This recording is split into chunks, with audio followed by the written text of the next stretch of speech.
Queridos, aquí Juan C. León del The Rose Method. Hoy día les traigo un tema que es muy importante para las empresas de hoy en día, que es el liderazgo. Entonces, ¿cómo nosotros podemos transformarnos en mejores líderes? Y ahí yo te voy a dar algunos tips para empezar a enfrentar este tema del liderazgo y siempre verlo desde un lugar personal, ya que el verdadero líder es una persona que se autolidera.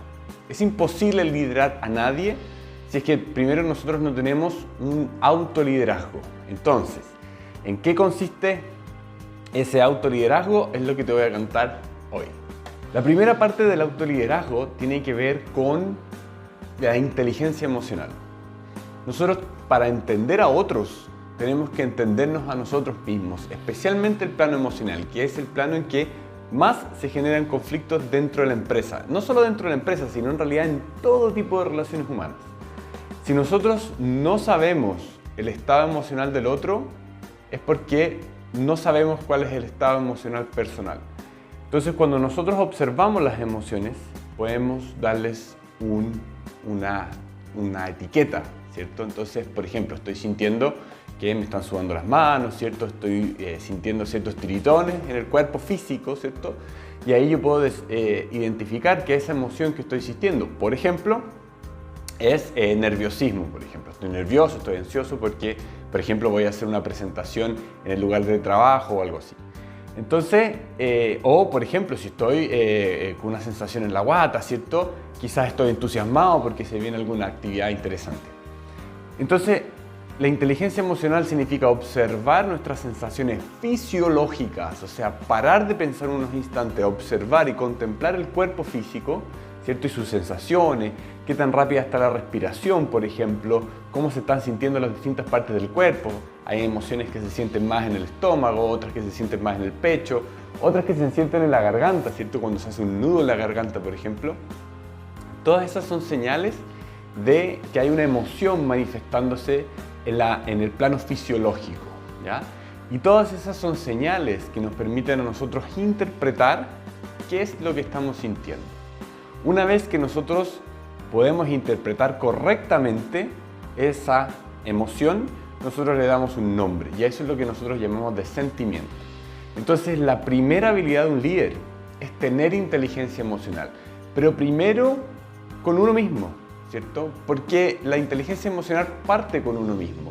Tú tienes que saber identificar tus propias emociones para poder después empezar a identificar las emociones de otro y empezar a tener empatía. Entonces, la primera habilidad del líder, dentro del contexto del autoliderazgo que estamos hablando, es tener inteligencia emocional con uno mismo. Y de ahí eso se va a transmitir a la inteligencia emocional que podemos tener con respecto a las personas que estamos liderando.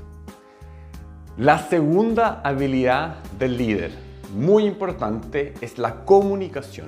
Si yo no me comunico bien, no voy a poder transmitir lo que yo quiero de las personas que estoy liderando. Entonces la comunicación es fundamental. Entonces, ¿cómo hacer esa comunicación? Eso es lo realmente importante, porque uno puede comunicar de mil maneras, pero cómo hacemos esa comunicación es lo que hace toda la diferencia. Y para esto es todo un mundo hablar de comunicación, porque estamos haciéndolo todo el tiempo y muchos de los problemas que nosotros tenemos dentro del ambiente de trabajo o fuera de él tiene que ver con la falta de una buena comunicación. Y la comunicación tiene varios elementos, ¿ya? Uno de ellos es el contenido, ¿cierto? Primero yo tengo que saber cuál es el contenido que yo quiero transmitir a la otra persona, ¿ya? Entonces tengo que tener muy claro eso, porque si yo no tengo claro el contenido de lo que yo quiero comunicar, menos lo va a tener la otra persona, que ya está filtrando lo que le estamos diciendo con todas sus concepciones de mundo, internas, ¿cierto? Entonces tenemos que tener primero muy claro qué es lo que queremos comunicar. Segundo, tenemos que saber cómo lo estamos comunicando. Entonces la forma es importante. Hay cosas que se pueden comunicar vía mail, perfecto. Hay cosas que el mail no va a ser la mejor forma de comunicar, que va a tener que ser comunicado en persona. Otras cosas que se pueden comunicar por texto, por teléfono, etc. O sea, distintas herramientas que son los mecanismos por los cuales transmitimos lo que queremos transmitir. Entonces tenemos por un lado el contenido, tenemos por otro lado el mecanismo. pero también está la forma en que nosotros lo comunicamos. Si nosotros, por ejemplo, tenemos una comunicación muy agresiva, ¿cierto? La otra persona se va a defender. Si nosotros tenemos una comunicación muy suave, quizás no va a llegar el mensaje que nosotros queremos dar. Entonces la comunicación es un arte. Y piensa siempre desde el autoliderazgo, ¿cierto? Que es fundamental para todos los líderes, es observar cómo está tu comunicación interna, cómo tú te hablas a ti mismo. Si eres muy autocrítico, ¿cierto? Si te juzgas mucho, o lo contrario, ¿cierto? Si eres tan relajado que en el fondo no consigues realizar las actividades que tienes que realizar en el día a día. Entonces, si tú revisas tu comunicación interna, te va a dar luces de cómo es tu comunicación externa, porque así como tú te hablas a ti mismo, es muy probable que estés hablándoles a otros. Entonces, ojo con eso, la comunicación es re importante. Un tip que te puedo dar con respecto a la comunicación es la estrategia del sándwich. Entonces, ¿cuál es la estrategia del sándwich? Significa que si yo voy a tener que dar un feedback a algún colaborador y es algo que no es tan agradable, ¿cierto? Que va a ser una situación incómoda, o decirle a la persona que hizo algo mal o que debería corregir cierto actuar dentro de lo que está haciendo en el trabajo, nosotros hacemos el sándwich. Entonces primero le damos un feedback positivo, ¿ya? Que es la primera parte del sándwich, ¿cierto? Después el contenido del sándwich, que es lo que está en el medio, ¿cierto? Que ahí es el feedback negativo.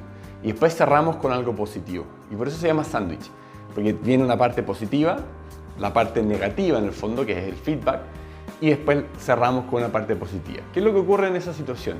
Cuando nosotros damos un feedback positivo, la persona está más receptiva, porque siempre que nosotros recibimos cosas que nos gustan, que nos agradan, vamos a estar más abiertos a recibir ese mensaje. Entonces nos abrimos nuestra mente porque decimos, nos están diciendo cosas positivas, cosas bacanas de nosotros mismos. Entonces vamos a ir recibiendo eso. Pero después de ese feedback positivo viene el feedback negativo, ¿ya? O sea, las cosas que queremos que la persona mejore, ¿cierto?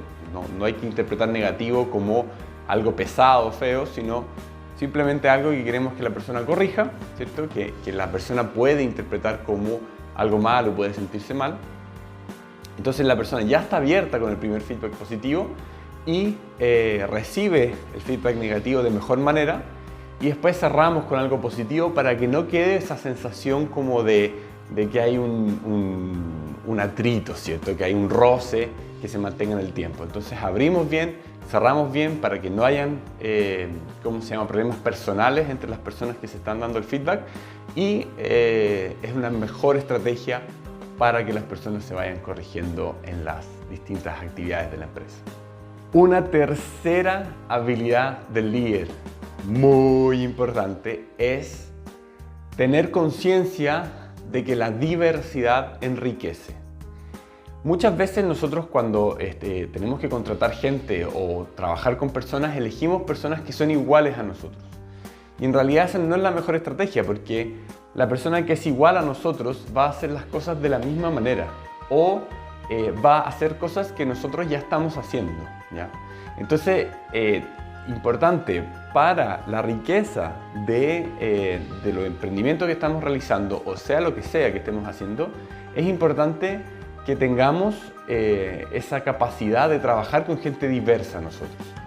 Entonces, si uno es bueno, por ejemplo, para los números y el Excel, el otro puede ser bueno para comunicarse con personas, por ejemplo, o va a ser buena en organizar eventos, qué sé yo. Lo importante es que sea diverso, ¿cierto? Cada empresa va a ser distinta, entonces cada empresa va a tener distintas necesidades, pero es importante trabajar con la diversidad. Y para eso necesitamos que el líder sea muy tolerante, porque es fácil llevarse bien y estar contento y disfrutar cuando hay personas que más o menos son como nosotros o que piensan como nosotros. Cuando la real manera de evolucionar y ir hacia adelante en la vida es aprender de las cosas que son distintas a nosotros, ¿cierto? Porque eso nos enriquece muchísimo. Entonces, esa es una tercera habilidad que los líderes tienen que tener, que es de abrazar esa diversidad y entender que mientras más diverso es un ambiente de trabajo, más posibilidades, más creatividad, más visiones distintas que te permitan solucionar los problemas que van surgiendo en el día a día, en el ambiente del trabajo o en cualquier parte en la vida. La cuarta habilidad que tiene que tener un líder es, y va de la mano con la anterior que mencionamos de la diversidad, pero es tener claridad de los intereses diversos de las personas. Muchas veces pensamos que las personas se motivan por las mismas cosas que nosotros, pero en realidad eso no es así, ¿ya? Y hay tres motivaciones principales que surgen dentro del contexto de una empresa, ¿ya? Fuera de la empresa hay otras, pero estas son las tres principales que surgen en el contexto de una empresa. La primera es el dinero. Entonces, hay muchas personas que su motivación para ir a trabajar es súper concreta, es el dinero. Y uno piensa, muchas veces, personas que no ven el dinero como algo tan positivo en el ambiente laboral, pueden decir, sí, pero es que es dinerista, en realidad uno debería trabajar por pasión, uno debería trabajar porque le gusta lo que hace, porque es la carrera que escogió, etc. Pero muchas personas no son así, ¿cierto? Son dos formas distintas de ver el trabajo. Y ninguna está correcta o incorrecta, las dos son complementarias, ¿ya? Hay personas que les interesa el dinero, por lo tanto, cuando tú vas a motivarlas para que hagan un buen trabajo, puede estar la promesa de un bono, por ejemplo, o la promesa de aumento de salario a fin de año, o con ciertas metas, ¿cierto? Dar un extra. Entonces, la motivación del dinero existe, es como la más evidente igual dentro del ambiente laboral, pero no es la única. A veces creemos que es solamente esa, pero existen otras dos que son muy importantes. La segunda que te quiero mencionar es el tiempo. O sea, a la persona le gusta tener tiempo. Entonces, quizás si tú le ofreces más dinero por trabajar más, no va a querer. Pero quizás si tú le dices, mira, si tú cumples tal meta, después tienes el resto de la semana libre o el resto del mes libre, o te voy a dar más días de vacaciones, ¿cierto? Hay personas que valoran mucho su tiempo y por eso también surge el tema de ser flexibles en el trabajo, trabajar desde la casa, por ejemplo, o poder trabajar de manera remota, ¿ya? Entonces todo eso es parte de este interés que tienen las personas de tener más tiempo para hacer otras cosas fuera del trabajo. Entonces ese es un segundo interés muy importante que te va a servir para motivar a tus liderados en la consecución de los fines que tiene la empresa. Y una tercera parte es la parte del estatus o el ascenso o posibilidades de ir creciendo en su carrera, ¿ya? Hay personas que les gusta eso de sentir que están colaborando, de sentir que están avanzando personalmente en la carrera, con puestos mejores, ¿cierto? Con responsabilidades mayores, con la posibilidad de aprender, de hacer cosas nuevas, de hacer cosas distintas. Entonces hay personas que se motivan por eso.